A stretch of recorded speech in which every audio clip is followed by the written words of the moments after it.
right, let's get this party started. Yeah. Well, welcome everyone. So glad you're able to make it. Usually I love the rain, being from the Pacific Northwest. Not so much tonight, but so glad you're here. Just a quick word on why we're doing this. Why have a night like this where we have people speaking into these kinds of topics? Our hope as we come to the end of this, really what we're calling the TechWise Discipleship Initiative. Our hope with every event that we've had, this is the second of two, with every blog post that we've sent out, with the sermon series, with all of the discussions, is that this would all just simply be helpful.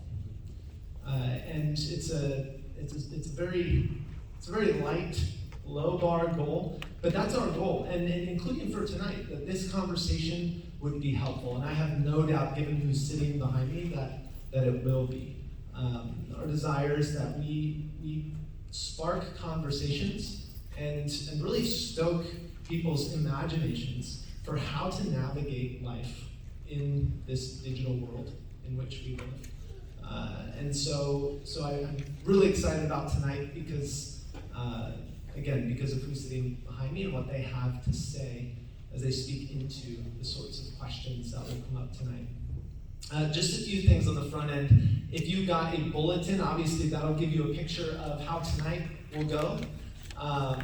Also, feel free on the back end to take any notes, to write down any quotes or ideas. Also, you'll notice that there's probably a note card on your seat. If you didn't, that's why you're uncomfortable right now, because you're sitting on a pen. We will take that out at the very end of tonight, and I'm going to ask you to write down two things at the end of tonight, an idea and an action, something to do. So just keep that, file that away in your mind. You're going to write down two things at the end of tonight.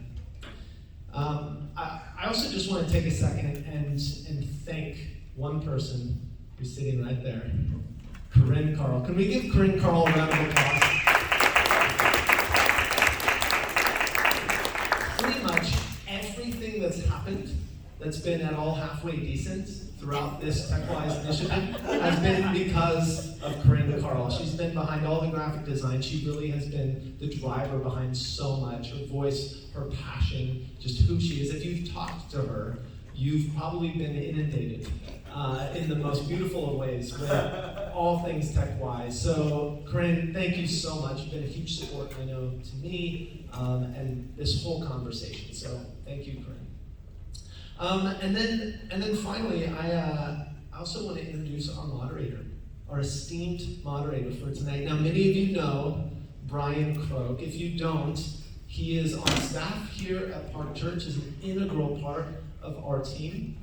He's also a licensed counselor, licensed professional counselor, has his own practice, and shares his skills generously, his gifts that God has given him with our church community and many outside of the church community. And tonight is an example of that. He's the perfect person to be moderating this conversation.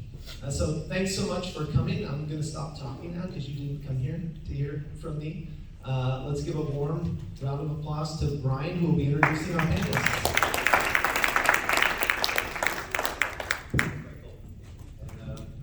Bring Michael back up at the end. We're going to have a great time. And as you'll know, we'll be in two parts. We're going to have this discussion probably for about 75 minutes. And then we'll open up the floor. You'll have, at that time, a slide with my phone number. Yes, we'll be using technology a lot tonight. And you can then text me your question. And then you can also note if the question is directed to a particular person on the panel. We'll take it from there. But yeah, this is great. This has been an ongoing conversation, and it will continue after tonight. It was actually last April 2022, we had a few folks get together and start launching this. A few meetings over at the Carl's house in the driveway in the backyard, and it's been going on for a year. And we hope it will continue. I know for me it's been enlightening as we start to navigate this pathway and start to put into practice new habits. You can say on one hand, technology is as old as the stone wheel. Like there's been technology ever since the beginning. And the debate from older generations and younger generations, often the younger generation hearing the critique of the older folks, of the old days were better. So in that sense, nothing is new under the sun. We know in that sense, there will always be technology and it will always be changing. But on the other hand, there's a variety and diversity of voices, young and old, who are sounding an alarm that something is categorically different today in what's happening in the realm of communication technology, especially social media, and its impact that is stirring lots of concern.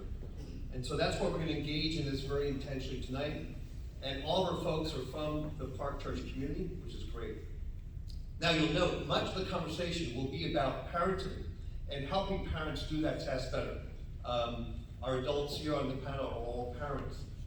But we also want to make sure that while that's true, that we are, except for Sam. But we also want to make it clear that we want to also challenge our adult audience. Let's face it, we as adults, we have to do a lot of work as well on how we navigate and maybe renegotiate our relationship with technology. So we're here to live into that courage and that wisdom, and because the winds are constantly changing. So let's now take this moment and introduce our panelists. And we'll start with Dr. Nicole Fobister. She's right there in the middle. And Nicole is a clinical professor of psychiatry and child psychiatry at NYU, where she treats children and adults. Also, she does a regular course to undergrads called Children in the Media. That's kind of what she eats, drinks, and sleeps. So she does it all the time. And she recently authored a book called Mindfulness Workbook for ADHD, which I use in my practice with my clients. So great resource. Good to have you, Nicole. We're doing ladies first, by the way. Next, Sandy Andrews. Sandy is a middle school teacher at Middletown, where she teaches Spanish. Been doing that for 20 years, right? Yeah, Over that. 22 actually. Has Not in Middletown, but. raised two kids now, 23 and 21. And she and her husband Pete have raised their kids in a very intentional setting regarding technology and social media. So we're glad to have Sandy with us. And that leads us to Sandy Andrews, that one of those two, who's 23, and raised by Pete and Sandy, and along with his sister Casey. He's a 5th year student at Drexel in mechanical engineering, and he's what we call a digital native, or a member of the Gen Z. So he'll have an interesting perspective. We're glad to have you, Sandy. Matt Littlehale, who's been working 20 years at the intersection of software development and marketing, and he brings that perspective of what happens on the back end of technology. He's not going to go too deep in the weeds, but believe me, he'll give us some perspective that will open up our eyes. Right now, he's working with Nomad Health, which is an onboarding service for traveling nurses. So it sounds pretty awesome. Welcome, Matt. And then Todd Curtis, an educator who's been doing that for over 25 years at the high school of Brick and Howell.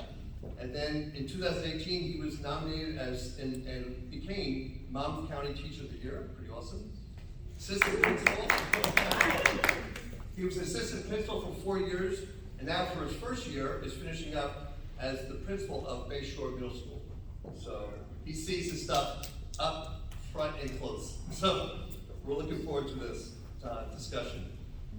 So let's start out with the book that a lot of us looked at, Andy Crouch's book, where he uses the quote, "Technology is easy everywhere. That's what is awesome. It's working for us." I like that. It should, at its best, make our lives easier. So I want to ask each of you briefly, just to touch on what kind of technology, a software, an app, some tech feature that you're currently using and getting the most fun out of, you just love it because it makes life easier. So go at it, either in any order you like.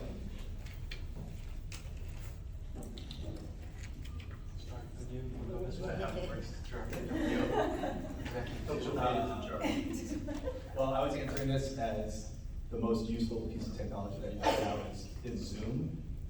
I'm on Zoom for about 9 hours a day, and it might not necessarily be fun, but it is very useful to connect, to have a a team that's in Brazil, and I get to work with them closely, and they, Awesome. for fun, to play Fortnite all the time also. Okay. I'll talk about that a bit too, some of the technology pieces and what they're kind of going on there in the future. Excellent. You have one, Nicole?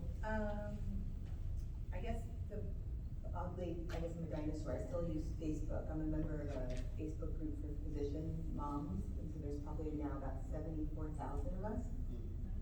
And so whenever a question kind of pops up for any of us, we kind of outsource it to this, our peer group, and it's like it's a large collection of people that are very type A and have hyper uber responses and really taking care of each other. So I think that that's probably my favorite. Excellent. We, I think, live and die by cozy, which is how we organize our family, and that we have 2 full-time parents, 3 very busy kids, so that is the thing that helps us to stay connected and to not leave a kid out of practice. It's kind of important. Excellent. I would say, as I'm getting older and my brain is turning to Swiss cheese, I just love the fact that I can look up anything on my phone in 2 seconds. I can get an answer, because I forget things often, So cool. or I want to know something really quickly, the answer to something. So honestly, for me, just being able to look up something really quickly and just finding an answer. Oh, what year was that song, published, or whatever, I just like that. Very cool. Trivia, For me, I'd say from a practical use, I'm in school, like Ronnie said, for mechanical engineering, so a lot of 3D modeling software, stuff like that, to get projects going for seniors on capstone and stuff like that. So my dad's an engineer too. I don't know how anybody did any modeling or drawing without any software, so it just makes life so easy. So that I would say. And then for pleasure, I'm a musician, so I guess recording software is useful to just kind of get ideas out and kind of really just record them and be able to kind of catalog them. Awesome. That's great. Yeah, technology should be. In fact, the one I want to get next is the Stargazer one. I have one of my clients and they just love that. Just take the app, point up to the sky, and it points out all the constellations. That's awesome. So obviously we are for technology. So we're going to actually start on the end of the table here with Sandy and Sandy. So Sandy, you and Pete obviously have tried to raise both your children, teenagers and then now young adults, trying to be very intentional in this whole area of technology and social media. I'm wondering, what were some of the best decisions you and Pete made as parents around this area? I guess I'll talk about 2. One was, I think in reaction to being a teacher and figuring out that my students, when they would go home, would be very isolated from their families all the time. They would just go up to their rooms and lock their doors, and they would come out and have easy nap and then go back to their rooms. Before I had kids, we would talk about that in class, and I was like, I don't want my family to be like that. So we, Pete and I, we only had one TV in our house, and it was in the den, right in a central location, so that if the kids wanted to watch something, we either had to watch it with them or find something that we could all watch together. Okay. And it was a very social thing where we're all engaged together with it. It wasn't isolating, and the kids didn't have any technology, TVs, computers, video games, nothing up in their rooms. We wanted it all down in a central location where we could sort of see what was going on and what they were doing. And I love that we did that. And we still, I think today, hopefully, like to watch TV together and watch movies together and play video games together. I love that we still do that together. So that was one thing I was really glad we did. Another thing that we did was what Amy Crouch talked about, was we put the phones to bed at night in the kitchen, all of us. We would all plug them in, and we did that for our kids until they were graduated from high school.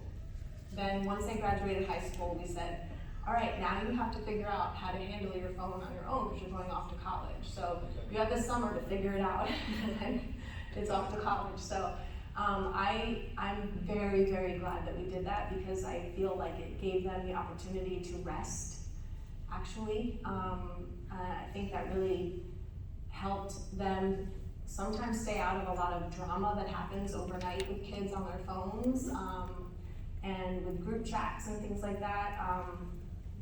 I feel like that was one of the healthiest things that we could do for our kids at night. They need sleep, they need rest, and they hopefully were getting uninterrupted rest because of that, because their phones were away from them and they were able to just go to bed and read or do something else. And so looking back, is there anything that you may have done differently, or what are your thoughts on that?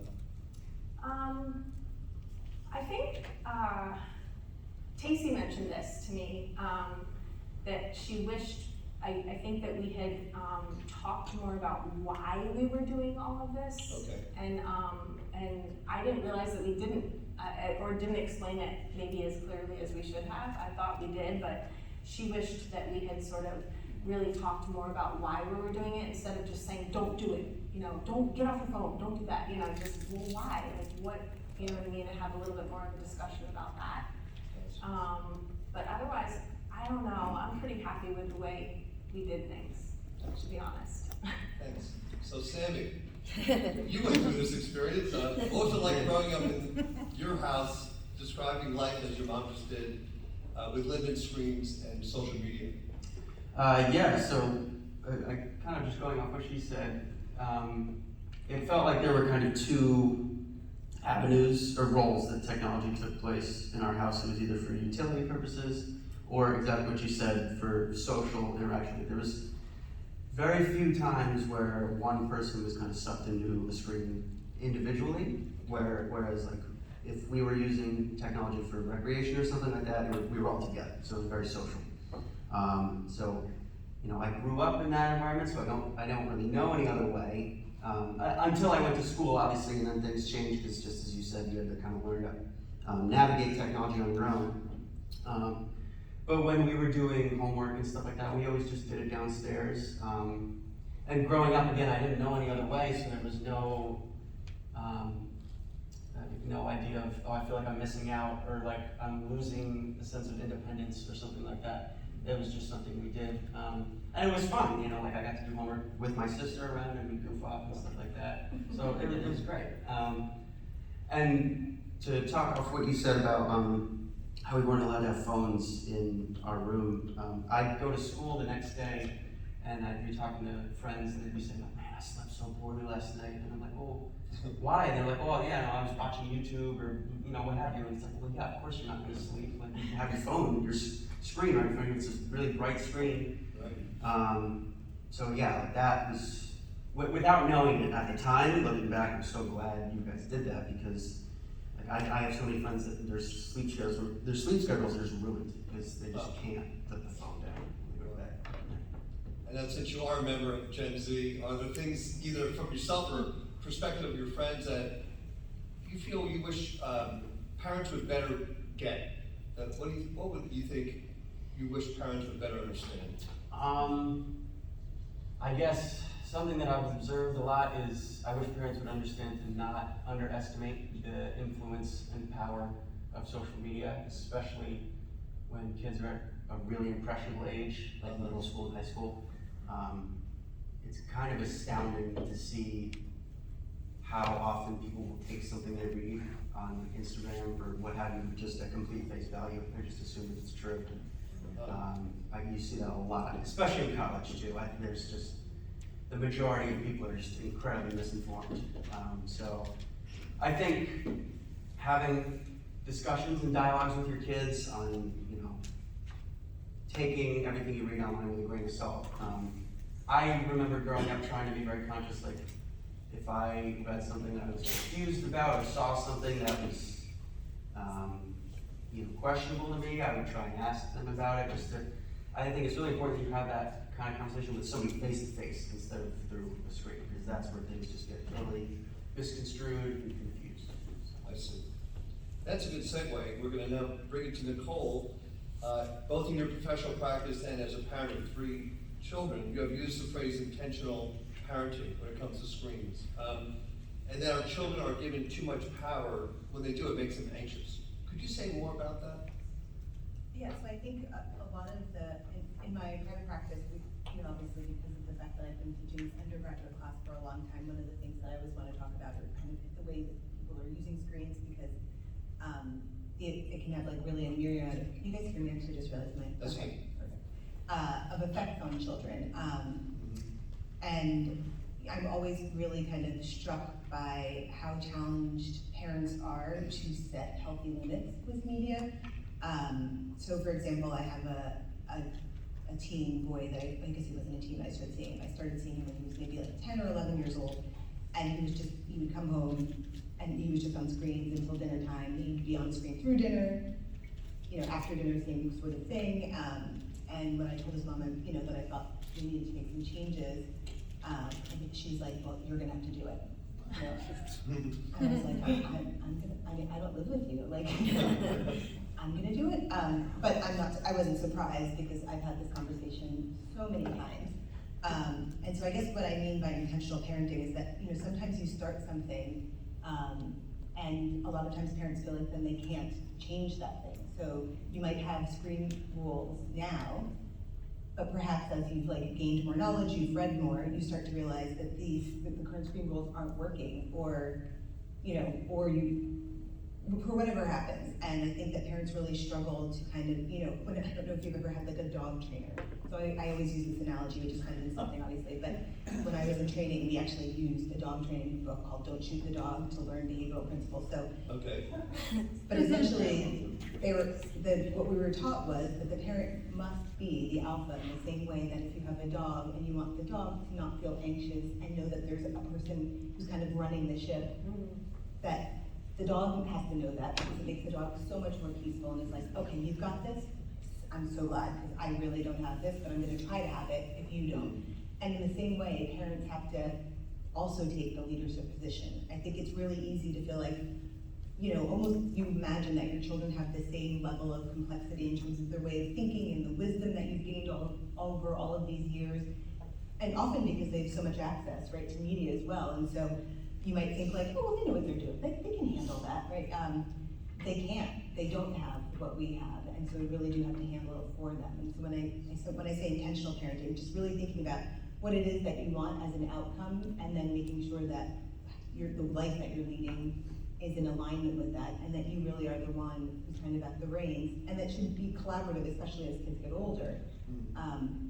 But that's essentially what I mean by being intentional. Like, what is that? What is it that I would like to get out of this, and how do I need to set this up to get? Excellent, thank you. Thank you so much. Matt, to you, with your background in understanding technology, when we do normal things like scrolling, shopping, social media, help us know what's going on, like in the background, what you guys do, and what you know. Sure. So I think as we were leading up to this, the word the algorithm was used a lot. I think even Amy used that as this big monster thing hidden behind something. And that might feel that way to some of you maybe are working in the field might not feel that way, but an algorithm is just a math problem. You have a formula and you solve it, and as computer scientists we kind of come up with, here's the best and quickest way to do this the most efficiently.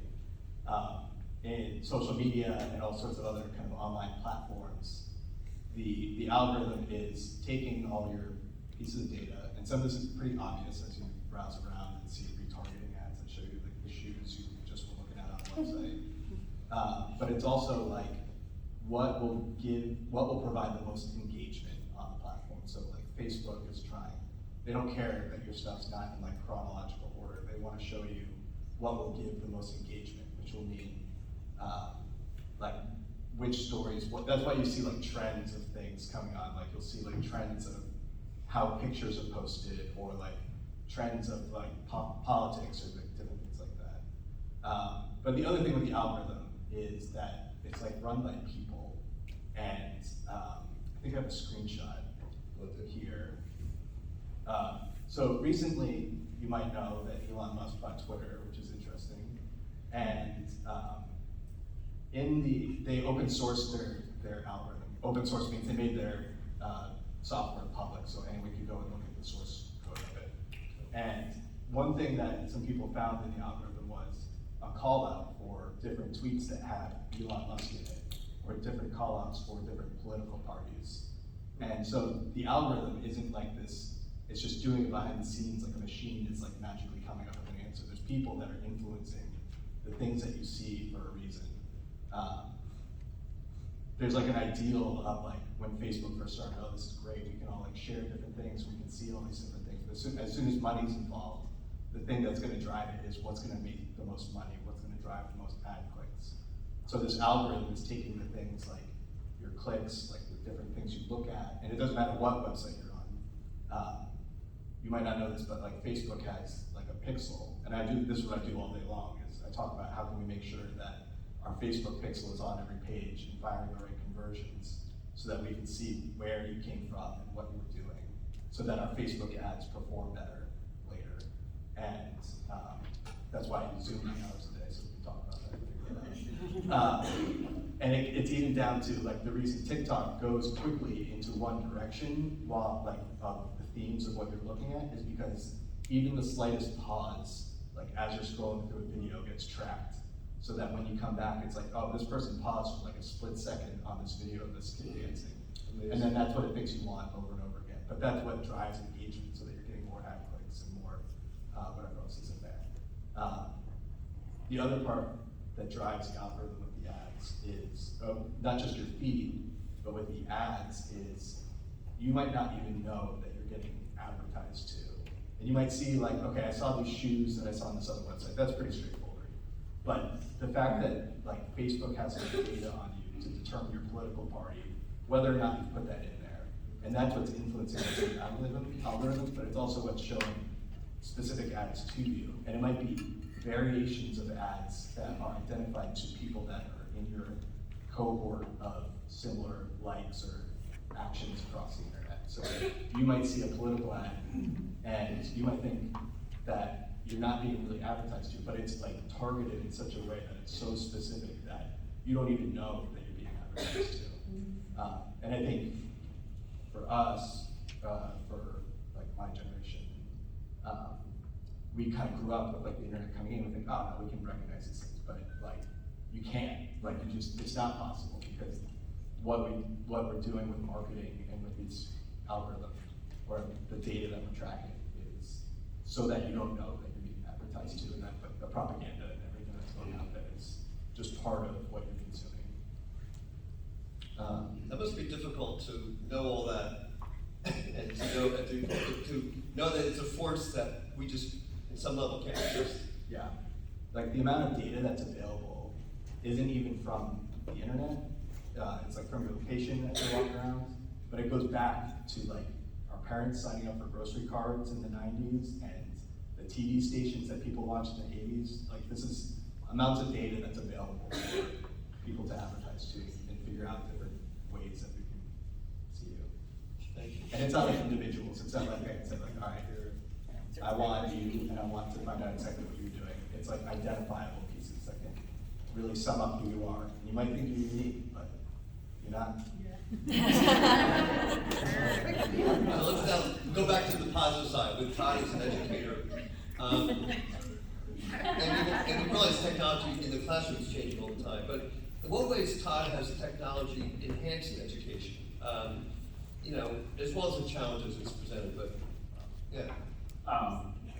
Enhancement, I think the thing that we talk about in education, the lingo is personalized learning. So there's additional opportunities now because of technology, not only to do the backbone stuff that was really necessary if you were a parent through COVID with Google Classroom and making sure that assignments are pushed out and deadlines are clear and assignment expectations are posted and grades are being, getting back to you, but also what we call like CARDS, which are computer adaptive resource programs. So those are things where a student might take a diagnostic exam and then have their own path forward in language arts or math So those opportunities weren't there without technology, and so each student is able then to have remediation in areas of weakness, and then they might have enrichment if they're already through grade level, standards. So the personalized piece is pretty great for younger students, and then as students start to develop the ability to have more niche interests, there's just ways that you could not educate and communicate that when we were kids, you can zoom in a NASA astronaut into a physics classroom in high school. Wow. And there are things that happen that you could not do without technology. And so students being able to pursue individual interests and do research and have access to resources and materials that there was no, where were we going? We were going to the Middletown Public Library, right? It wasn't in the World Book Encyclopedia, it was unknowable. These kids have access to every, all of human knowledge in their pocket. So when channeled and harnessed the right way, it's incredibly powerful. I'll talk more about the negative aspects of technology in schools. Yes. And yet, do they really know something, what we would say in the traditional sense, knowing it because you can look it up versus a store of knowledge from which you can retrieve? Well, I think when we were growing up, the hallmark of an educated person was probably that knowledge base. Yeah. And now that's not true at all because the knowledge base is universally accessible to everyone at all times. So now it's more about critical thinking and being able to evaluate the information that you have available, that asking the right question, even knowing what to search in Google is an art, right? Now asking ChatGPT the right question is gonna get you a better, whatever it is that you're trying to have it produce for you. So the way that the critical aspects of intelligence have certainly evolved and will continue to. Now I think with AI, that's gonna be something that we're gonna have to keep an eye on as educators, and we will be about 50 years behind it, I'm sure, that's what we do in education. Stay behind generally, try to catch up. Let's go dive in now in that overlapping circle of parents, students, and teachers in that world, and those of us here are parents who can weigh in. Todd, any follow-up? You have a few slides here on when the average child gets a cell phone. Oh yeah, so you want to run through all Yeah. of these? Okay. So yeah, the median age of acquisition for cell phones is 10.7 to 12.6 years of age, meaning the 25th percentile is at 10.6 years, the 75th percentile is 12.6, 10.7, 12.6. So 50% of kids get their phone in 5th, 6th, or early 7th grade. And by the time they're 16 years old, the average 16-year-old is spending about 3 hours a day on social media. And believe it or not, they have an average of 8, what we would consider social media platforms on their phone that they are interacting with. And 8. Yeah. And that is constantly evolving as well. So as a parent, trying to keep up with 1 is virtually impossible. Keeping up with 8 is you can't get to be humble enough to say, I can't keep up with that. And then, so I think we're far enough out now with these evolution in technology that we can see pretty clearly that 2012 is an inflection point, and the two things that are generally that we point to is that the iPhone 4 by that time was in wide release, which was the first iPhone to have a front-facing camera, and Instagram was purchased by Facebook. It had been founded a couple years previous, but it became widely adopted after its purchase by Facebook. So those two things combined to create that I'm always recording myself, social media, everything has to be posted online. That really started trending upward significantly in 2012. And then we'll talk later about the effects. You can also pretty clearly see trend lines of mental health issues in 2012 across the board, from 10-year-olds through college, start to increase in significant ways, starting in about 2012 as well. Yeah, so maybe weigh in on this question. Andy Crouch talks about parents need wisdom and courage. What makes it difficult for parents to set limits? And what Todd just talked about, many of you know about, others know and refer to, and yet still, it's hard to set limits. What do you think that's about? Why parents have difficulty doing that with their kids' technology? Anybody? I think a lot of parents really worry that their kids are gonna feel left out, right? And so they don't want their kids to feel left out, that they're missing something, that there's, you know, that they're, and I think, in my practice, I think there's one, is like I said, I don't think that they realize it's overwhelming, and I don't think that they kind of realize the myriad of potential negative effects. They don't want their children to be left out. I just completely lost my train of thought for the third point, but, oh my gosh, what was the third point? They'll come back. Yeah, it'll come back in a second. Okay. Any others? I was just thinking, I don't know, I don't wanna sound rude, but I don't know why it's difficult to set limits. I think you just need to set the limits. Like, I think there seems to be a huge trend where parents are afraid to upset their kids. And it's like, but you're a parent and kids are gonna get upset. I was upset when I was a little kid, my parents said I couldn't do something. It's a normal process, I think. And I think we need to stop being afraid of having our kids be upset with us. It's okay that they're upset with us sometimes. That's parent-child relationship, I feel like, every once in a while. You know, not, it shouldn't be constant, but like, I feel like that's normal. Like, you sometimes have to lay down the law and your kids don't like it, and oh well. Like, I don't know. I'm not trying to be harsh, but I just feel like that's okay. And you can rest easy with that. They will get over it. You know what I mean? And it's okay to set some limits, like, and don't be afraid of that. I did remember my third point. Oh, sorry. You actually helped me, my Okay. I think, a lot of parents also kind of put a lot of importance on friendships, and maybe put too much importance on friendships. It's really important for kids to have friendships and have healthy relationships. But it seems to me, with even just watching my own kids, but in my practice as well, that it's almost like parents are asking these friends to do the job of the parents in terms of being like companions, confidants, and maybe, you know, kind of overemphasizing that and not wanting anything to kind of get in the way of those social, you know, connections, and maybe so that they don't want to like set the limit, you know, say no. They are afraid to disappoint. I remember my husband and I once were at a birthday party for a 3-year-old, and the 3-year-old had the phone of the mom, and the parents were like plotting to get the phone away, and my husband and I were like, and so we were like, we thought maybe they just didn't understand that they just should take it out of the hand.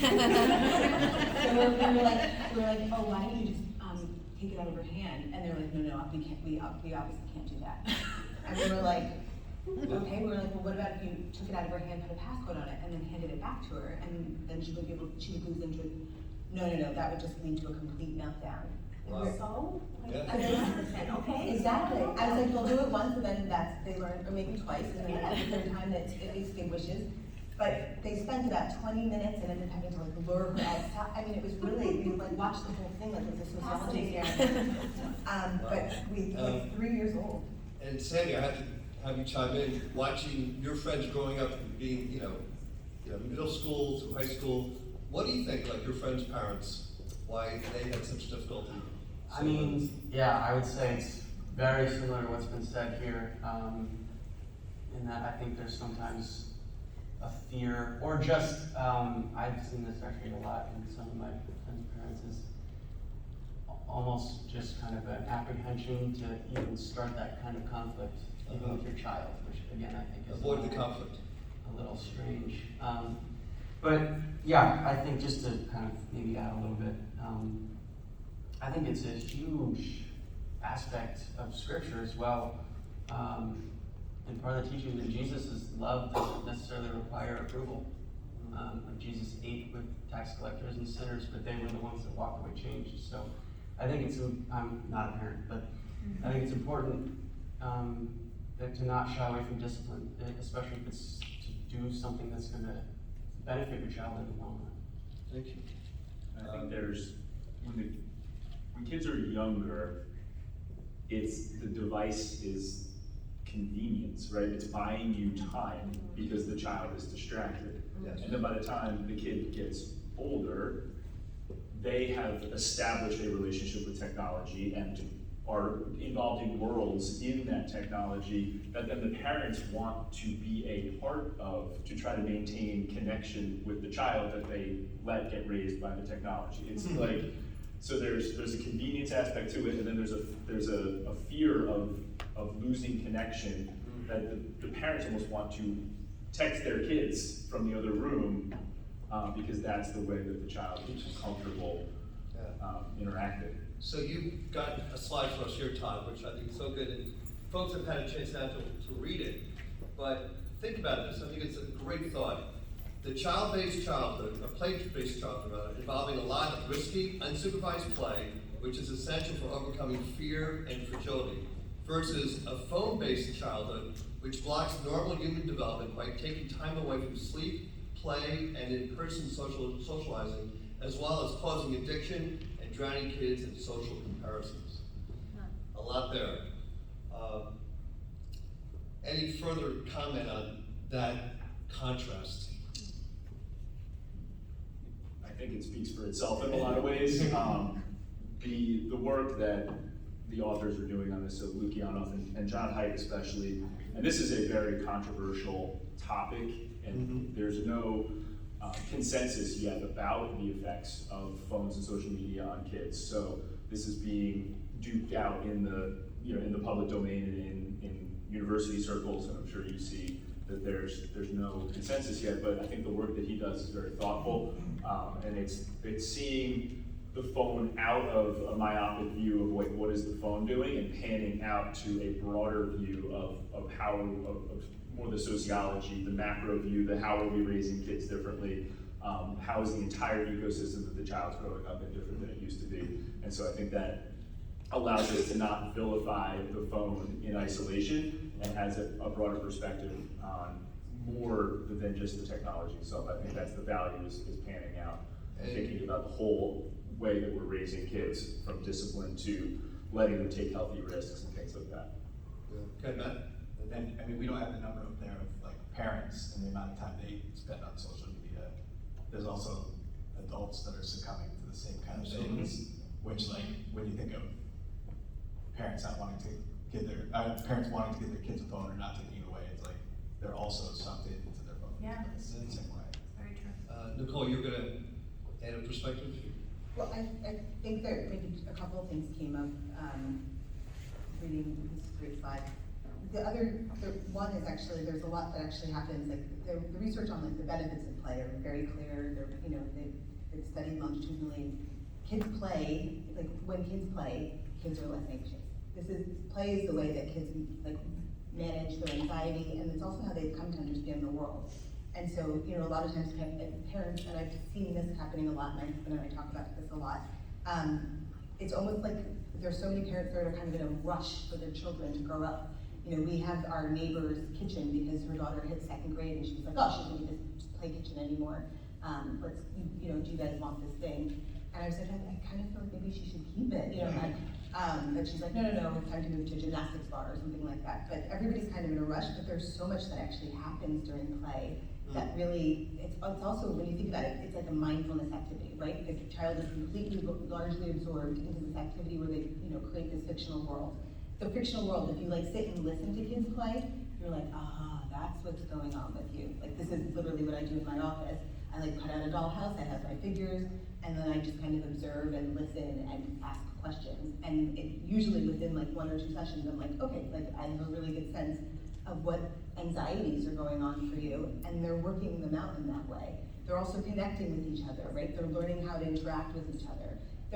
My college students will talk about how, because they spend so much time with screens, that everything feels awkward. Like you're sitting next to somebody, there's 30-second silence. Oh my gosh, that feels so awkward. Like everything's awkward. It's like, well, yes, awkward because you didn't spend enough time, just interacting face to face with humans. But in terms of like, but I think that there's a lot of data on kind of the harms of not only the phone, but you can really take anything. If you want to talk about TV, movies, social media,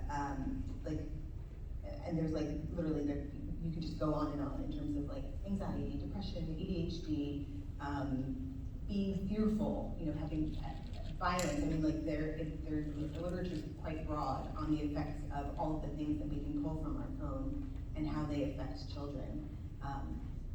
Yeah. Thank you. So we're gonna touch on a couple topics, that fit right in this area, one being cyberbullying and also the impact of pornography. So, let's look at some numbers here, and, again, Todd, you can speak to what you, are going to present, and then let others chime in, but, if anyone is not aware of the impact of cyberbullying, this is, I mean, as an educator, as parents, big deal, right? Yeah, I mean, it's so pervasive. You can see about 50% of kids report having been cyberbullied. Those are the ones that report. And so Instagram actually is still the most common platform where this sort of behavior occurs. The how, so you understand as a parent, what you might be hearing your kid say if they're ever in a situation like this is going on. What students will do to each other, what children do to each other, is making groups around, or group chats around dislike of an individual person. So there'll be like 10 girls in the We Hate Bella group chat, or they'll form a social media group around that, making memes and altering photos in order to humiliate. We had one today where a girl went back and found Flipgrid, which is like where students make videos of themselves answering questions for school. And she went back somehow and found Flipgrids from like 2nd grade and was airdropping them to the other kids to humiliate this girl, because it was like her 2nd grade self talking about like the causes of the Civil War or something. And so they will find old content or alter content to humiliate. They'll share information, secrets, things that they find online. Obviously screenshot friendships that break up, they'll screenshot information and push it out, or pictures and push it out. They'll coordinate exclusion. So we had one recently where they all convinced a girl that they were all gonna dress up in sort of an embarrassing way for school the next day as a group activity. And then they were 11 of the 12 girls were in another group saying none of us are gonna do it. So one girl shows up at school and everybody made fun of her the next day. So coordinating exclusion. Let's all get up today and switch lunch tables before she sits down, things like that. And I keep saying she because girls engage in these behaviors more frequently than boys do, not that boys don't. Recording fights, so you saw what happened recently in Central Regional, the outcome of that was tragic. One of the precipitating factors in a student there taking their life was the fight being recorded and posted. And then creating fake profiles. So we actually also had students who made a fake profile of another student that they didn't like over the summer, spent the entire summer antagonizing other students, and the student was not allowed on social media, had no idea this was going on, and came into school on the first day of school and was treated that way.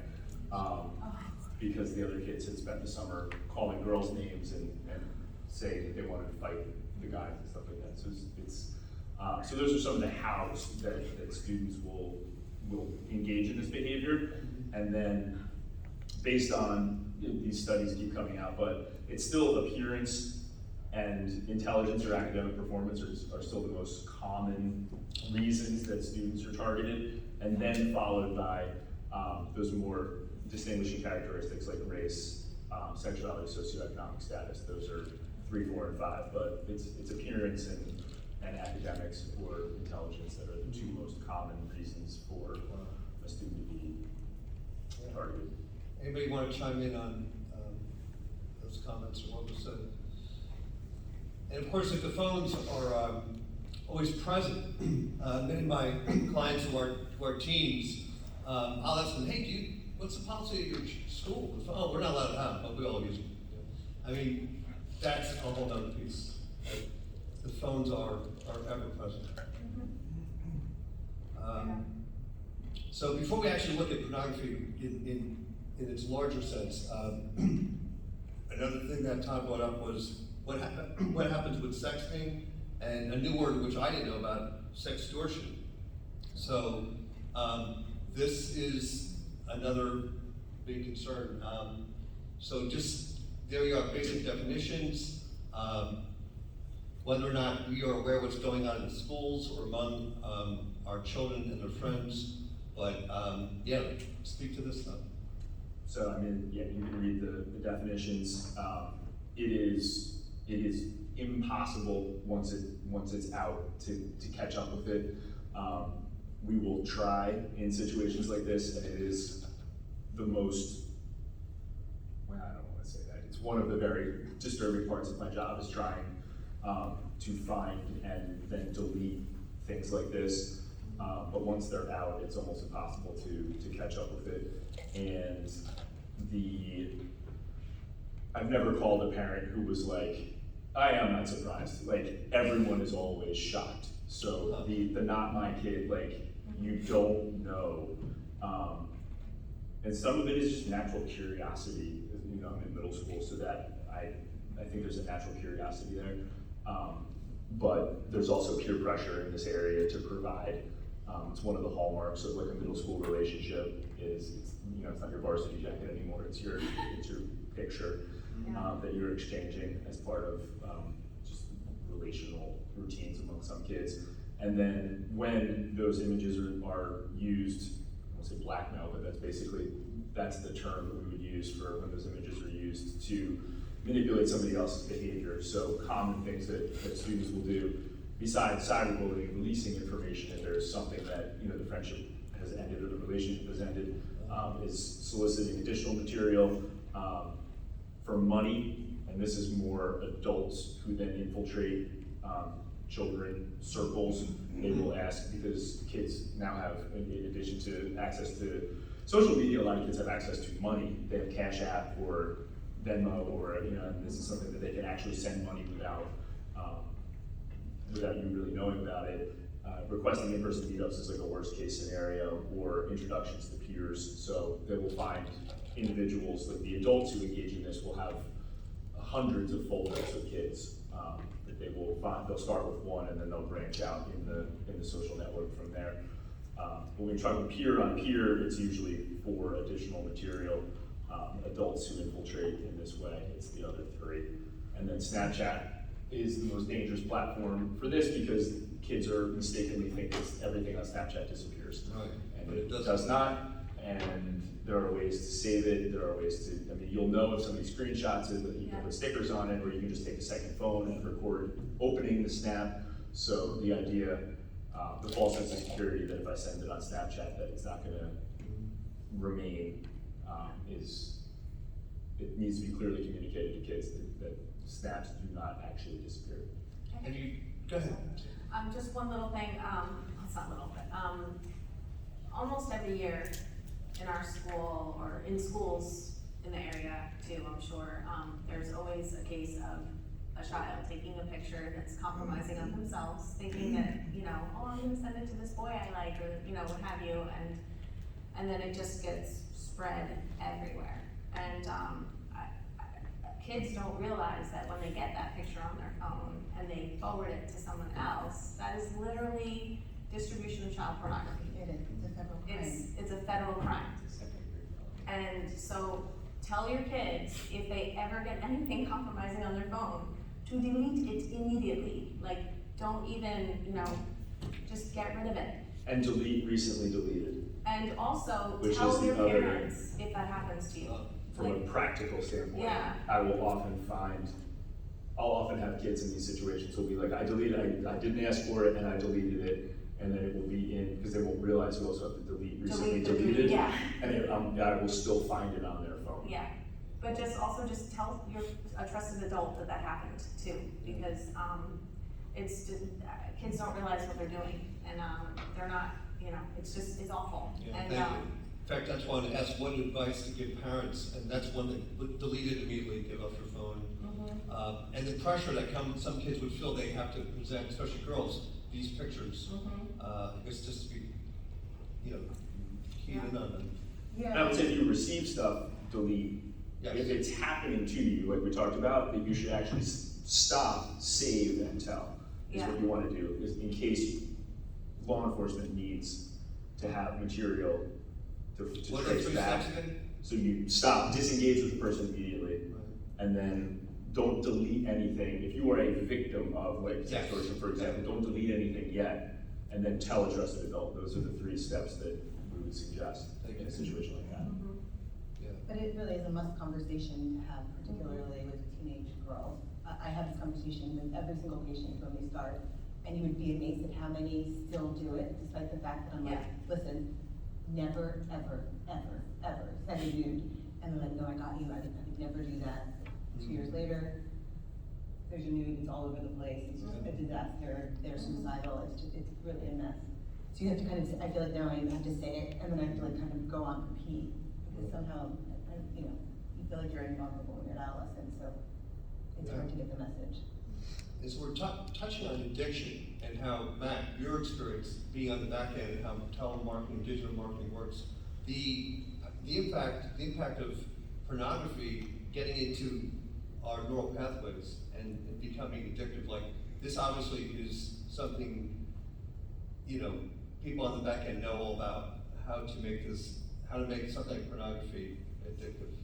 Yeah, I mean, it's like unfortunate, a lot of big technology is driven by pornography. Like VHS and Betamax, Blu-ray and HD DVDs, these are things that like the pornography industry went towards, and then that was what became the mainstream thing. But it's all, you know, it's all just marketed out there. It's just part of what the internet is based off of, is how do we make this, like, there's the whole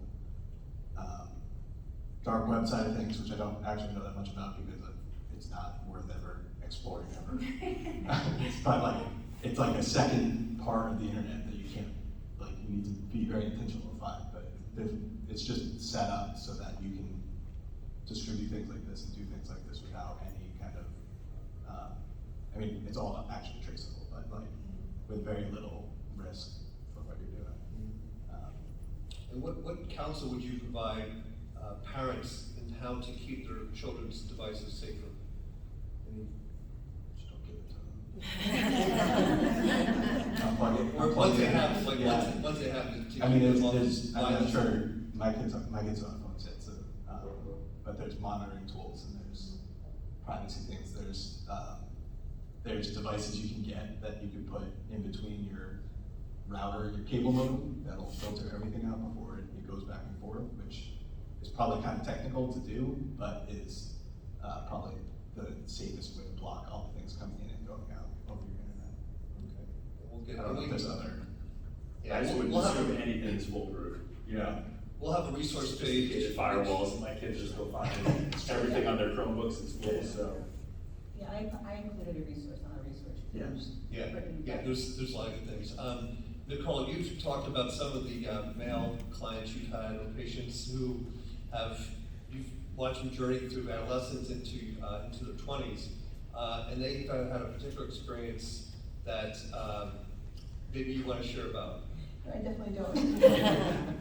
But I guess I'm going to. So I already mentioned my favorite Facebook group is the Physician Mom Group, and I've been practicing for a long time, and I've never really had any of the people in my practice complain about having problems either getting or maintaining an erection. And I had patient after patient after patient, and I was sending them to urology and the urologist was doing a workup, and the workups were negative, there's no physiological cause. And so I post obviously in my Facebook group, and I'm like, I don't know where to send my patients, and I've never, this is like, it feels like an epidemic, what is going on here? A 17-year-old, a 20-year-old, I feel like just really people that physiologically should be, you know, it's usually cardiovascular disease risk factors, like hypertension, like high cholesterol, Right. that would cause those issues. And everybody was like, ask them about the porn, and I was like, the porn? And then they sent me this Time article, which was about porn, what they call porn-induced erectile dysfunction. And so I did ask all of my patients, and I remember one of them, I was like, I think you might need to cut out the porn according to like the physician mommies, because like everybody in my practice knows who the physician mommies are. Because whenever I don't know an answer, that's where I go. And one patient was like, you are a sex genius. This very young man, and I was like, I don't know that I'm a sex genius, but I'm glad that it worked out for you. Wow. But And so, in the same way that when kids are watching television when they're very young, there's a lot going on neurodevelopmentally, both in infancy but also during adolescence. Those are the two kind of most proliferative periods of neurodevelopment for children. And so, if you're being essentially indoctrinated to porn as your first introduction to a sexual relationship, essentially it's changing neural pathways, and so like the arousal pathways are hijacked, and so trying to rewire them in another way gets quite difficult. And so I don't think a lot of young men in particular understand that they may actually be doing themselves harm for later relationships in viewing pornography. Wow, what a sobering reality. Yeah. And then, of course, the whole area of anxiety and depression, and if we could look at that graph, especially Nicole and Todd to speak to, that demarcation time. And is it 2012, Todd? Is it? Yeah, 2012 is the inflection point where you start to see everything tick up, and it's across adolescent age groups, so young adolescents and older adolescents, and you see that the effects are usually more profound on girls and more profound on the younger cohort. So developmentally, like Nicole just said, middle school is, along with infancy, is the time of the most rapid change physiologically, neurologically. So people are more susceptible at that point, and girls are more likely to engage in some of the behaviors that we talked about and have more deleterious effects on girls. Not that it hasn't obviously affected boys as well, but that uptick and you're talking about not only are these statistics, but you're talking about all the practical things that come out of that. You have a mental health, adolescent mental health system that's completely overwhelmed. I mean, we can't find somewhere to send kids in crisis sometimes. So the mental health services in schools and the mental health services in the community for adolescents have not caught up with this trend in any way. So not only is it a troubling trend to begin with, but treatment of this trend is, the trend has totally overwhelmed the ability to manage what we're seeing. So, yeah. Yeah, thank you. Others want to comment on that, the uptick in anxiety and depression? I as a teacher, I definitely see it, for sure, in spades. Interestingly enough, I can remember, I think it was around 2014, because it was some kids that were about your age in the 8th grade. I remember we had, I think, 7 girl students in my 8th grade class who were out of school in mental health facilities because of depression, threatening suicide. 7 kids, 7 girls. That was astounding. I have had students that aren't allowed to have Chromebooks. This is middle school, not high school, because they are addicted to pornography already. It's frightening. Yeah, I've seen it, for sure. Others? And you want to pull up the social contagion too, because there is a social contagion, a broader conversation around social contagion effects, but also because suicidality is a social contagion as well, you can have clusters. We saw one in Manasquan not so long ago. Yes. There's an insipid one more locally. But so social contagion is just the idea that kids are being influenced in ecosystems online that you don't know about. And so sometimes the outcomes are more stupid than harmful. So you're talking about social media challenges. You probably, if you're a parent, you've heard of TikTok challenges. So I started the year last year. So on TikTok, there was devious licks challenges that they laid out. TikTok users laid out basically 10 terrible things to do in your school for the 10 months of the school year. So September was trashing your school bathroom. And so I spent basically all of September last year watching camera footage of kids walking in and out of bathrooms in the time that I know that somebody ripped the soap dispenser off the wall or ripped the divider between the urinal off the wall, things like that. So, I mean, is it bad? It's bad. It's not, nobody's getting hurt per se. You probably heard of the Tide Pod Challenge, which is kind of silly, but recently there's been more than one death in the United States from the Benadryl Challenge, which is another TikTok challenge where they're saying take as much Benadryl as you can, because you start to hallucinate. Blackout challenges where they show you videos of how to make your friend pass out. So kids have died from blackout challenges. So even the challenges can become more harmful depending on what the challenge is. And then, like I said, worldview influences, we talked about, the sexual aspect of it, but also, the self-harm and even the mental health issue. I mean, it's like, everybody is anxious, right? Everybody, and I think that some people legitimately are, but there's also a social contagion effect where it's like, everybody's getting attention for being these things, and so it's self-perpetuating to some degree as well. Yes.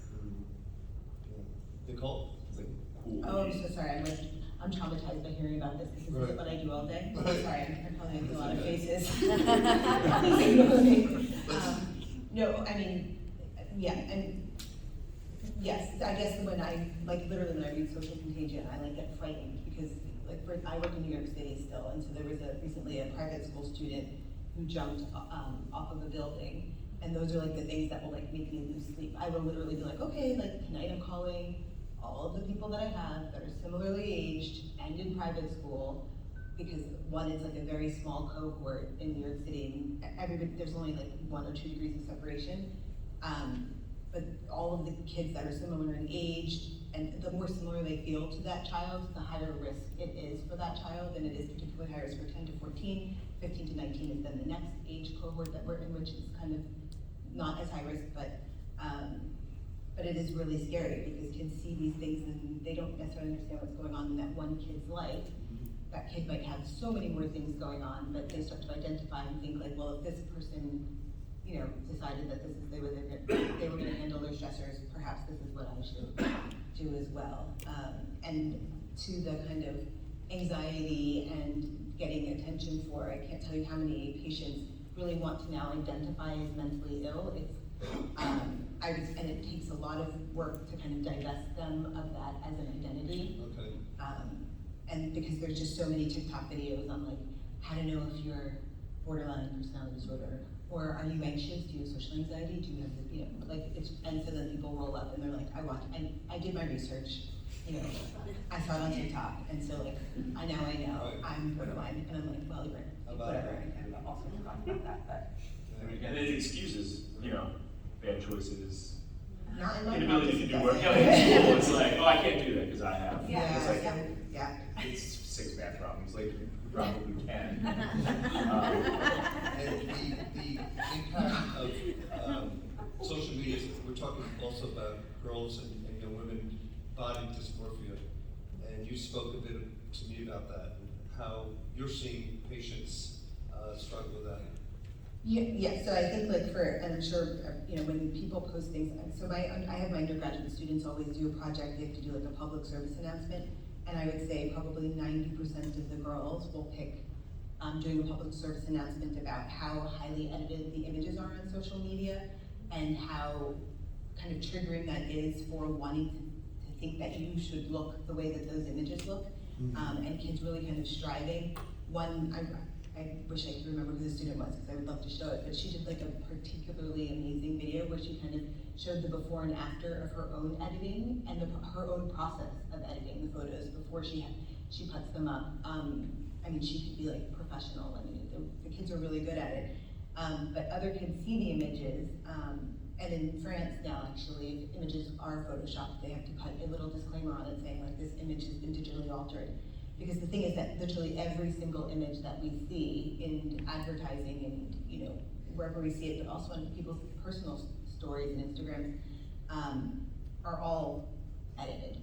And so it has definitely led to an increase in eating disorders, largely things like anorexia, and anorexia does have the highest rate of mortality, so it is a really potentially deadly disease. And it's hard for kids to, keep in mind that this is not really how anybody looks, and so that none of those body images are, really kind of attainable, because they don't really exist in reality. Yeah, that is a big one. I see that in my practice as well. We're gonna do one question, then we're gonna transition to allowing you guys to, text your questions to me. And then again, either indicate this is a general question or to a particular panelist.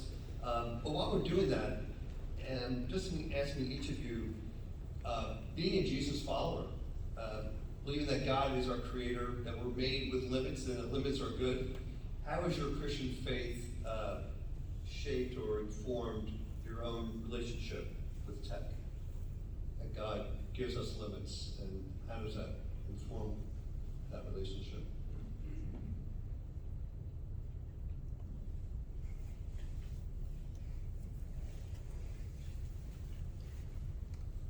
I think, sometimes I think about how much time did I spend with God today, and how much time did I spend on my phone today? And that's a good, sort of wake-up call for some days, you Yes. know?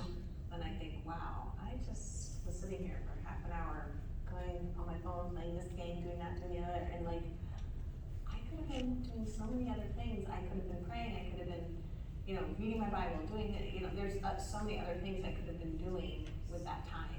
And, so I think, I try to think about that, like, how much time am I spending with God versus how much time on my phone or on a screen of any sort, you know, or just, not engaging with other people, even having just a uplifting conversation with someone, you know, that I could be having, so. Yeah, thank you. Anyone else? Yeah, I think for myself, and yeah, I have a lot of friends that would agree. I think there's a lot of really conflicting information out there on the people preaching ideologies and claiming them to be rooted in Christian faith when, you know, if you sit down and read scripture, it's just utterly baseless. So I think it can be really confusing the more you consume social media, because you're getting all these conflicting perspectives and ideas. So for me, it kind of hit a point where, you know, I just had this sort of light bulb moment where I was like, why am I not going to the source for this? Like, why am I Yes.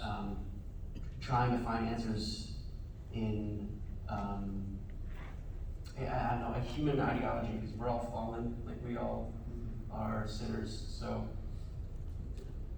I have a lot of friends that like have started to turn more and more to scripture. I see it a lot now.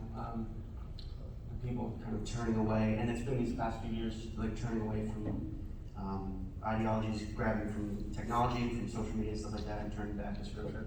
So I think as a young adult, that is so important, especially in today's society. Excellent. Thank you, Sam.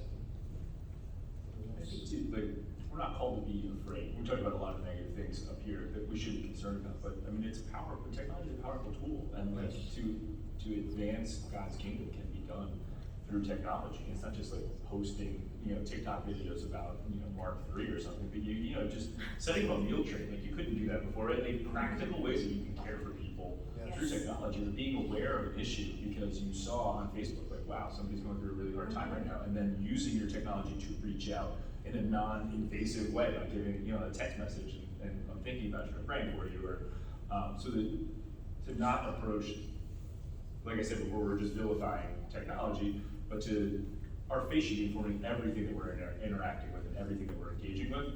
And so if we see this as a tool, and then use the tool in the way that we're called to, but also then when the tool is telling us stuff, to make sure that filter is up also. And to make sure that we're not just, like you said, we're not just receiving messages from the world and believing them, or not questioning them or being critical about them, or letting them seep in.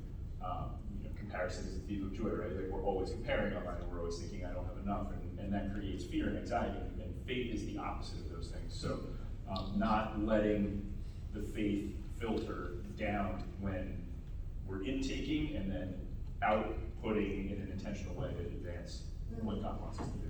Being not afraid. Thank you, good word. Matt or Nicole? How your faith shapes you and allowing us to be limited in the way God wants us to be.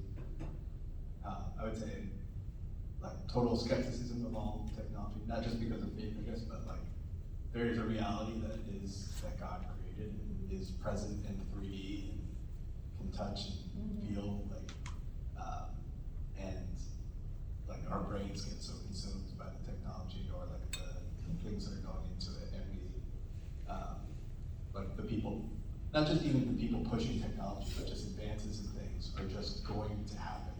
Like AR glasses are gonna come out this year, and it's gonna be the next thing that is all consuming. It's like just the next step in technology. As like a church and as a community, we should be asking, like, are these things? And it's the same thing with phones. Like the success with parents and phones, like Amy has said too, is community is like what will make it so that you're able to say, no, my kid's not gonna have a phone. That's okay. We can do this all together. Yeah. Yeah, I think, I agree actually with you that in terms of like how much time did I spend on my phone versus how much time did I spend, you know, my Bible is right next to my bed. Did I put my phone to bed downstairs in the kitchen where it belongs, and then like go in and thinking about like where's my attention, you know, where's my attention line? But also feeling like it's okay for me to not be up on everything, because that's not the purpose I was created for. And so, you know, sometimes you can feel like, oh, if you're, you know, not keeping up and you don't, and other people know what's going on with all these other people because they're constantly online and on social media in a way that I just don't use social media.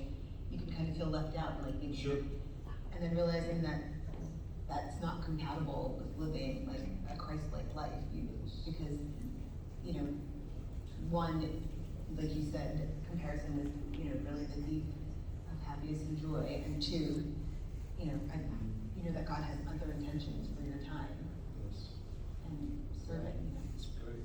Just cultivating times of silence and expanding our capacity, our muscle for tolerating not to pick up a phone, and even if we delay a minute or more, re-entering the power of silence is such a great piece of our spiritual life. So that's something I think is important as well. Thank you all. This has been great. We have good questions. We're gonna end another half hour, and Mike will do some closing words. But here's one question that. Can I say something real quick, Brian? before we Yeah, start? please. I just wanna say something Yeah. to all the kids in the room. Like, it's so awesome that you're here, and I don't feel like I did a very good job talking like to you. I feel like I was talking about you in front of you, which I apologize for, because I know why. But I'll be the first one to admit, like, what you guys have to navigate is so much harder than anything that we had to navigate, and I give you a ton of credit for being up here and being thoughtful about that. So I just wanted to say to, you know, the young people in the room, like, Yeah, I wasn't, well, I'm really talking like at you or sounding critical of it is a lot harder, and it's not your fault. Like, this is what you were born into at the time of history you were born. Yeah, So thank you. you guys, for being here, like, you're doing everything that you can to be thoughtful about the way that you engage. And so I give you guys all the credit in the world, and tip a hat to the fact that it is harder than it certainly was for us. Sorry. Yeah, Okay, thank you you. can say that. I'm so glad you did that, Todd. Ditto. You guys are amazing. What you're living through, I don't know how I would have done, you know, in the same situation. Here's one question. We have heard a lot about how social media and phone scrolling affects brain development for young kids.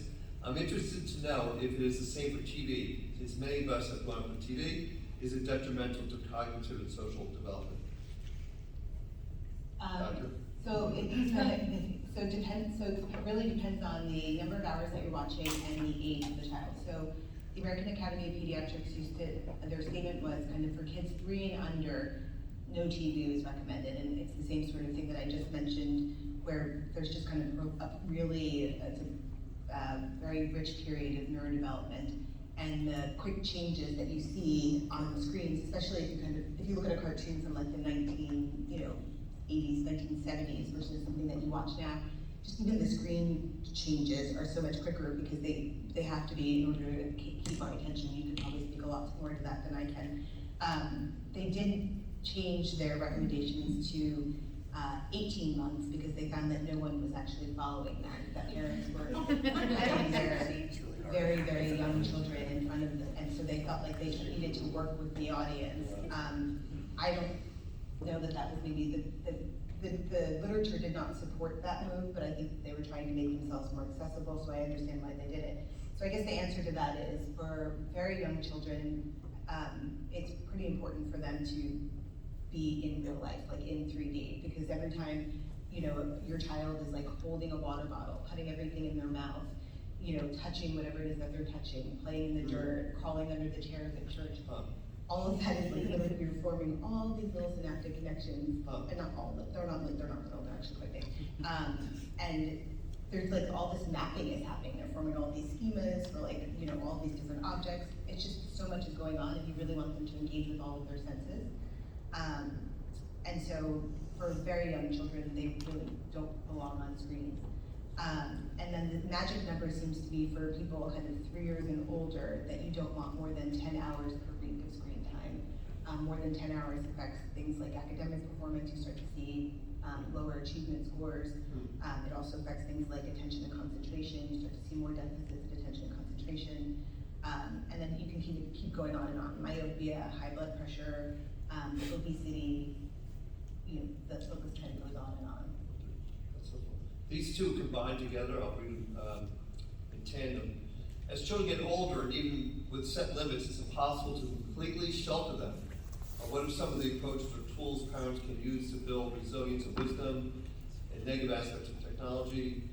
You know, creating those limits, and also some of the tools, just like what are some of the best monitoring blocks and filters that we know. I think it's on our resource page. But yeah, like what have you used as far as safe ways to keep your kids or the kids under your charge out of the danger zone? I don't have any kids under my charge, but based on what they did, which, again, may sound a little extreme, but I think it's really important, is when we put our phones down at night, there was complete transparency in that they knew our passcodes, and they set a rule, like, we have access and we can check your phone. Okay. Which I think is really important, because me personally, I was always, not unhelpfully, but I really wanted to make my parents proud in everything I did, and I didn't want to hide anything from them, because it stressed me out, and I didn't like it. So, you know, when I got a phone, I was just even heightened more. I was like, okay, well, I don't want to do anything that, you know, is going to disappoint them, or have anything on my phone that's going to, you know, and now it really sounds like you were like scaring me, but yeah. I mean this in a good way, I swear. But yeah, just having that kind of transparency just really made it so like I didn't have anything hidden on my phone, and I didn't want to have it. Thank you. I think also, you're right, you can't, whoever said this question, you are absolutely right. You cannot shield your kids from everything, you just can't. So, develop really open and honest communication with them.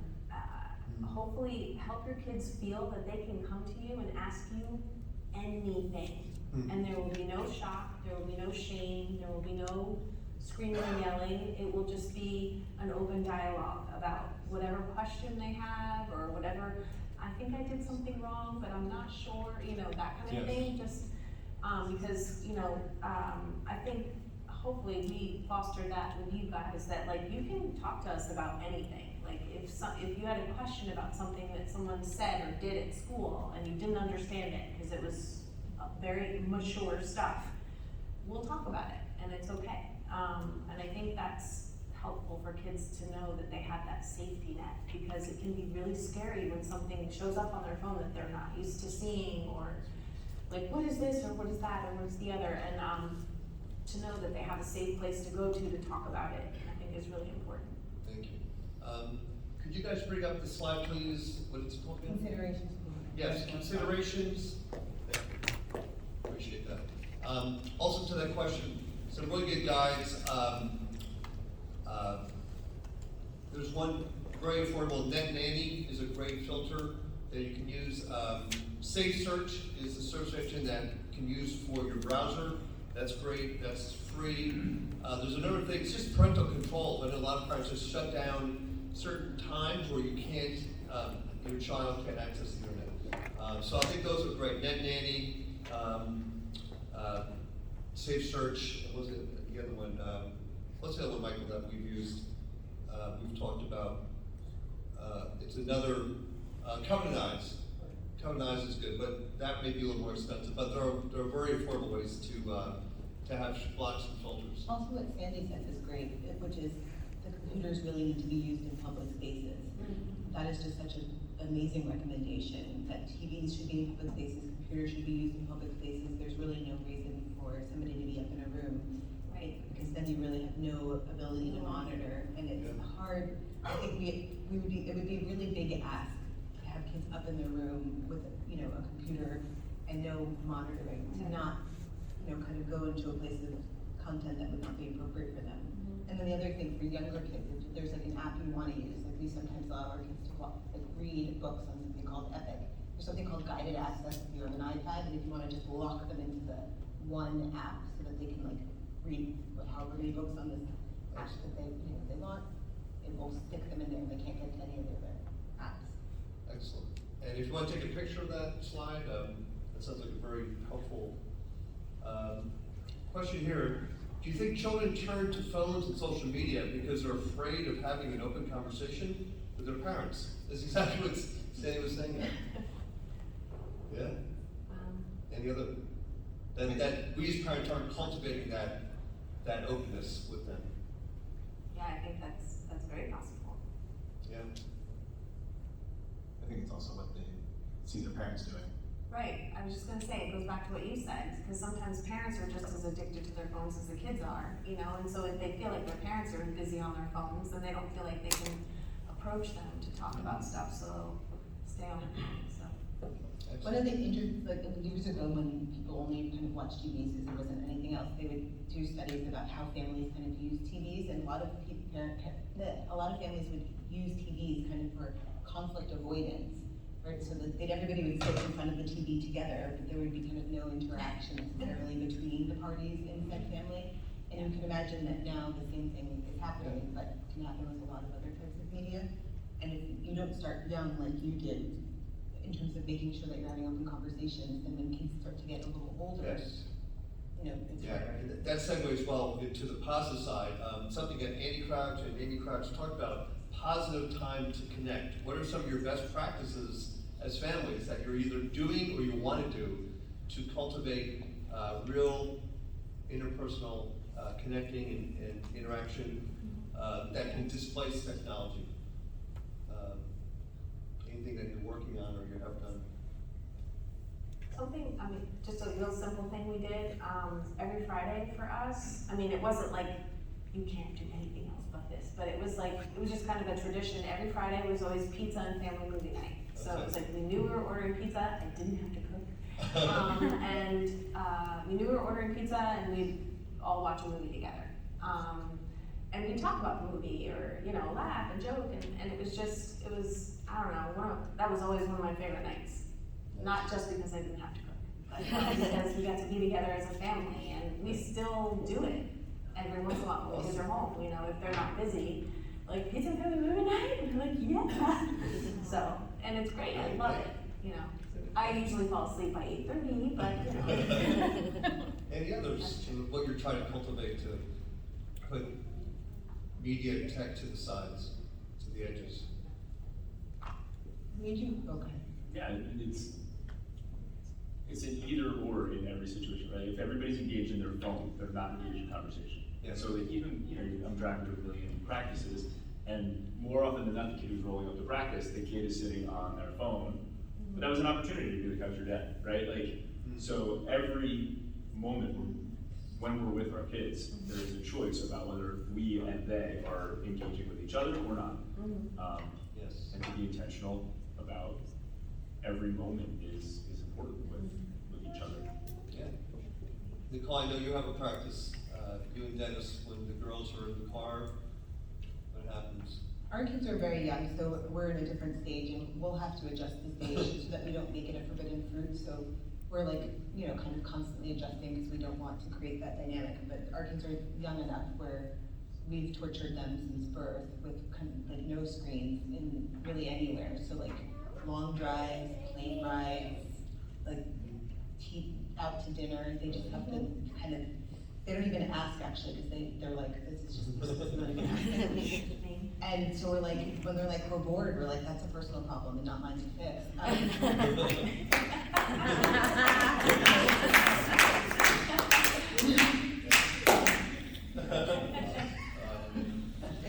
but Anything, they're, Matt, that you wanted to share? yeah.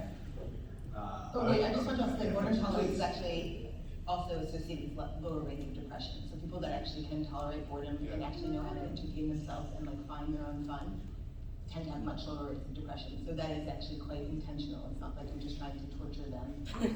When they get older, I want them to be able to engage and find a way to enjoy themselves. Yeah, and push past boredom, which is, oh, you can put the phone number back up again, thank you. Yes, go ahead, Matt. we don't do a great job of this, but talking through the why of these things, I think is, super important, like Sandy was saying, like, because that's also just conversation and like talking about beliefs and family structure and all these different kind of things, but, you know, hopefully it helps ease some of the torture. It's gonna be tough, because our kids are the same age, and So they're here's, stuff on all the time. here's a question about AI, and it's going to be becoming more and more front and center. What challenges do you see AI presenting to the areas of mental illness, education, parenting? That's a big one. Challenges that AI are presenting to mental illness, education, and parenting. I mean, it's like a tool, like any of the other tools. I think we think that what's out there right now is like a self-conscious AI, but it's not. I think if anyone's used it in any kind of way, it's like using Google, like I think something more like, there's a new job title out there called prompt engineer. What's it Like called? Prompt engineer, where you're just very good at putting together a prompt for ChatGPT to respond to something there. Yeah, as it comes in, it'll be like any other tool, like the same kind of thing. It's just, it has no intent, it has no emotion. It doesn't know the difference between a right statement and a wrong statement. It's just regurgitating information. So what you do with that is the same thing you would do with any kind of tool that you're using out there. Education. Yeah, it's already, the kids are already out ahead of it, Wow. and it's already a huge, I mean, I don't wanna say huge problem, because, you know, education needs to catch up with it. Like, there are still teachers giving, like, homework that the kids are then, one person does it, they put it in the class group chat, and then everybody's got, like, the same thing with this, that you can't give a very generic prompt as an assignment to a student and not expect at least some of them to try to use ChatGPT to write it for them. So they're all, you know, coming in now with their essay, we write a 5-paragraph essay on such and such. So as educators, we have to be very process oriented, where we're working with the students through every stage of, for example, a writing process, Sure. or else we're gonna get, and if we're just focusing on the outcome, it's going to be written by AI. But it is, I think it's just so new, it's a known unknown at this point, ultimately what the effect is gonna be. Just a side note, that my first website I ever made in high school was a homework website, so everyone could download the homework list.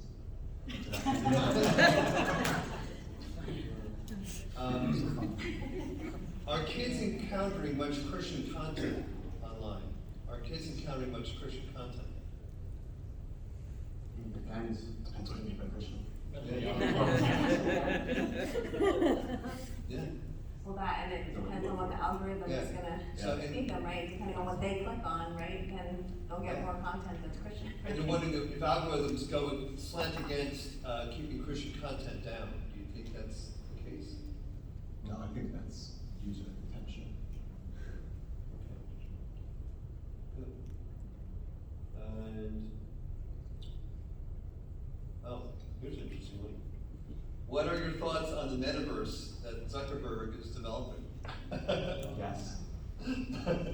That's where Fortnite comes in. Okay. I know you guys think that's funny, but the guy that runs Fortnite is, what Facebook is doing is not going to succeed.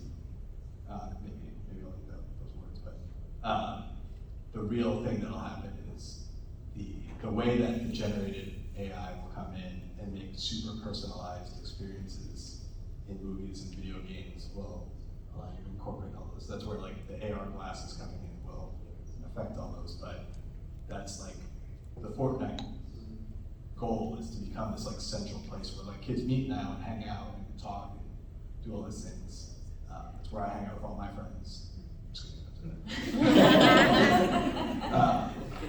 But one thing he said with this AI, which will be so interesting, is you could say, you could have a prompt in some future, not too distant future, of, I want to star in a movie with Vin Diesel, and it, like make it like Fast and Furious, and it'll generate hyper-realistic imagery and video that'll give you your own personal, whatever.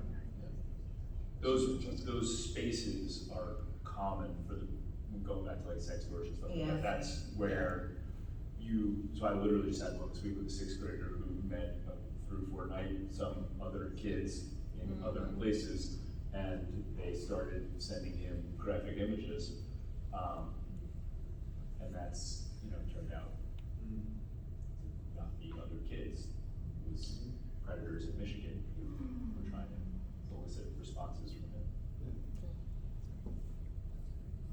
Also, here's one, when it comes to the media's, social media's impact on how people express their views on news items, social causes, the lost ability to have dialogue, how do we help create more nuance, like real connected, face to face, or helping people to move away from such polar opposites of viewpoints, especially news that seems to be given very shallow, emotional driven doses. How do we cultivate more dialogue and to dig a little deeper? You can call someone on the phone. Also on the phone, yeah? I How think call that you? right before I quit Facebook I had made some generic post and got like a bunch of like people telling me I was woke or something. And then everyone who responded said, hey, I like texted them and I said, hey, let's talk about this. Like, I don't know, like, we have different ideas, let's like talk through. And then my dad posted something else and I quit Facebook, so. That's such a, There's no nuance, and it's like, right, no nuance. it's all, you get like the brain pathways, it's a dopamine hit that you're getting, you want the quick hit, and Wow. And they give it to you, because they Yeah. correlate all of your likes, right, and then they dump them on you, so you get a big hit, and then Yeah. you want it again. yeah, both you as a poster and you as the consumer Mhm. are getting it, that's why, like, and that's what everything's speaking to. I think the thing for my undergraduate students, when I ask them this question, the two things I feel like they've responded to the best, are one, talking about like cancel culture and the fact that like, if somebody says something that you don't like, canceling them, where you're like, you're not gonna like follow them or talk to them again, like leaves no grace for anyone, right? Like if somebody makes a mistake and you don't like what they say, it also, I've noticed in my patients, everyone's so anxious that they might say something online or in some venue, and then it might be like the wrong thing that they said, and like that they're just like one sentence away from like social annihilation. And so like talking about the fact that like, sometimes, I mean, I feel like all day, right, I'm saying things, I'm like, oh man, deep regret, why did I say, that's just normal. And so I think them talking about like how it's making everybody more anxious. And I think the other thing that they've been really connecting with is like, the World Health Organization now says that like loneliness is like one of our like, the top kind of, at the top of our list of things to kind of cure or like, to fix, because there's so many people who are suffering from mental illness, but also suffering from deep loneliness because people are not connecting with one another. And so whenever I bring this up in my undergrad classes, I feel like everybody's like, yeah, that's how I feel, man. Like I'll text a friend and be like, do you wanna come over? And they're like, oh, it's just text. And it's like, no, you can't get the same thing from text, and it's just not the same. So I think like maybe admitting that everybody feels the same way, so that nobody feels isolated in the fact that that's how they feel. I mean, how many dinner tables have phones on them? I mean, how many of us are trying to practice just having the phone not during mealtime? Not always an easy thing to do. Sorry, Please. one quick thing, about that, I'm not sure this is exactly what you were talking about with the news and like things like Yes. that, but I know that we, like especially during, lockdown, a lot of things were flying around because everybody was sort of isolated, and so people are just, that's their way to connect because you're stuck at home or what have you, but, there were some things that were happening, very,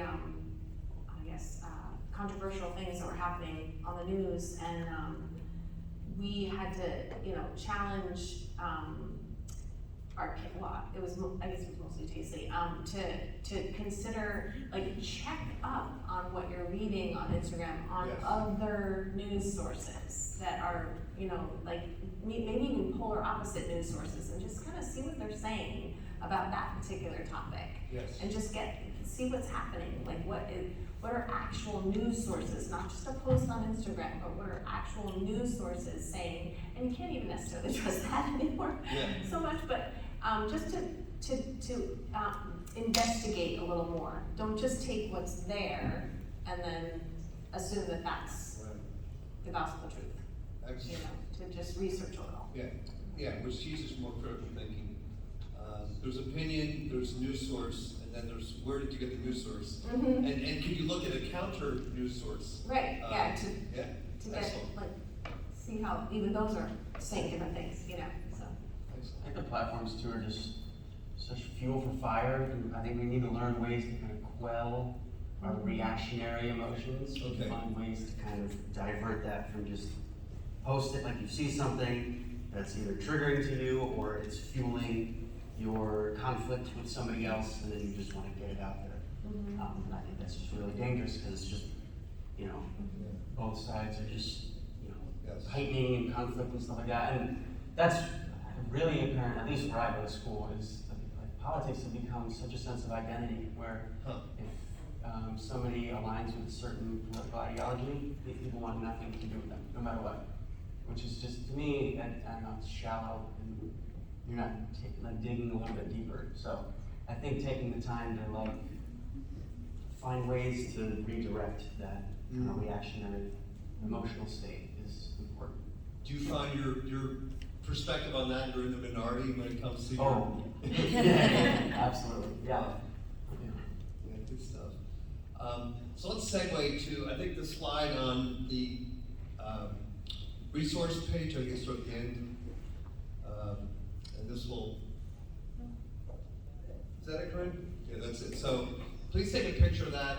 You will have a slew of resources, and it's going to help us, because this is an ongoing dialogue and discussion, and Park Church, under Michael's leadership and the staff and the elders are committed to really becoming better Jesus followers and engaging the world in this epidemic of loneliness and emptiness that we have what the world is looking for. And to not be afraid. I want to just echo again what Todd said earlier. So please make use of the resources we have. And I want to just stop and thank each of our panelists, Sammy, Sandy, Todd, Nicole, and Matt. Thank you so much, guys.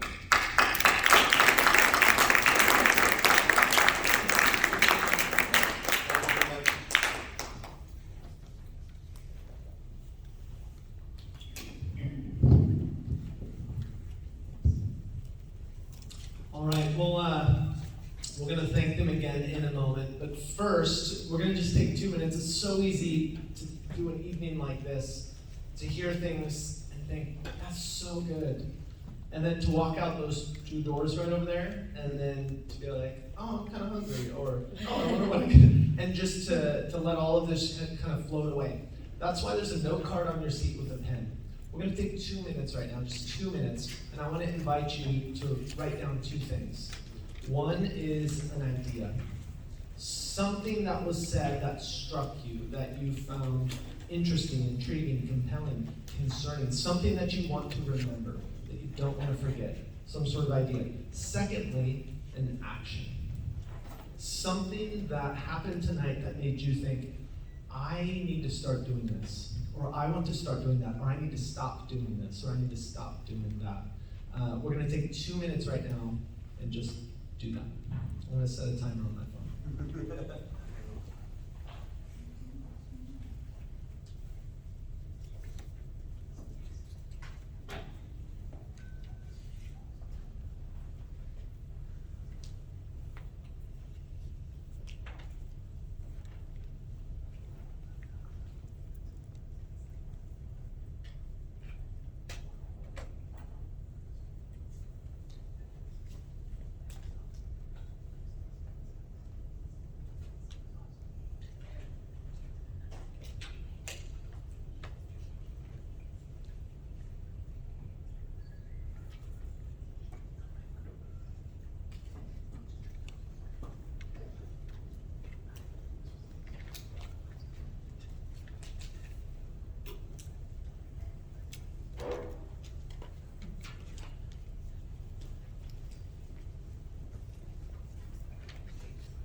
right. Just a couple more things before we take off for the night. First, let's thank our AV gurus back there. Guys, thank you so much for making this happen. Yeah, the unsung heroes back there. Last two things. The first is as Jesus followers, we care deeply about becoming like Jesus. This is what it means to follow Jesus. And as Brian pointed out, we have these resources for a reason. Please check them out. In particular, we have a resource page that's categorized for parents, resources on pornography, resources on phone addiction, all sorts of things. Please check out that page.